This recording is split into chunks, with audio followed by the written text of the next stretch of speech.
যুদ্ধবিরতির সফলতা নিয়ে আতঙ্কে ফিলিস্তিনিরা। দৈনিক সংবাদ দিগন্ত পত্রিকার সাথে আমি ফারিয়া হাসান। যুদ্ধবিরতি কার্যকর হলেও গাজায় শান্তি এখনো অধরা। ভয়, উদ্বেগ, অনিশ্চয়তা আর আতঙ্কের মধ্যে দিন কাটাচ্ছেন ফিলিস্তিনিরা। ইসরায়েলের দীর্ঘস্থায়ী স্থল অভিযানের ফলে যারা জোরপূর্বক গাজা শহর ছেড়ে পালিয়েছিলেন তাদের মধ্যে লাখো মানুষ এখনো ধ্বংসস্তূপে পরিণত সেই শহরে ফিরে আসছেন। কেউ কেউ বলছেন সব হারিয়েছি, তবুও নিজের মাটিতে ফিরেছি। গাজায় ফিরে আসা এসব মানুষ জানাচ্ছেন তাদের সামনে টিকে থাকার লড়াই একমাত্র বিকল্প।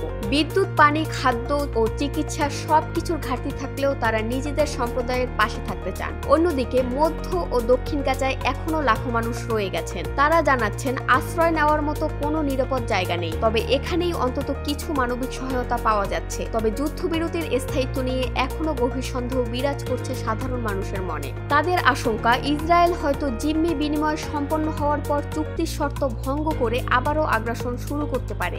এই ভয়ে অনেকে এখনো বাড়ি ফেরার সাহস পাচ্ছেন না। সহায়তা আসতে শুরু করলেও তা প্রয়োজনের তুলনায় অপ্রতুল। তবুও মানুষ সামান্য খাদ্য ও ওষুধ পেয়ে কিছুটা স্বস্তি অনুভব করছে। এদিকে ফিলিস্তিনি সংবাদ সংস্থা ওয়াফা জানিয়েছে দক্ষিণ গাজার খান ইউনিসের মাইন এলাকায় স্থানীয় সময় রবিবার সন্ধ্যায় এক ফিলিস্তিনিকে গুলি করে হত্যা করেছে ইসরায়েলি সৈন্যরা। গাজা সংঘাতে এ পর্যন্ত অন্তত ৬৭,৮০৬ জন ফিলিস্তিনি নিহত এবং ১,৭০,০৬৬ জন আহত হয়েছেন। ভয় ও ক্ষতির এই প্রেক্ষাপটে যুদ্ধবিরতির সফলতা নিয়েই এখনো গভীর সংশয়ে ফিলিস্তিনের মানুষ।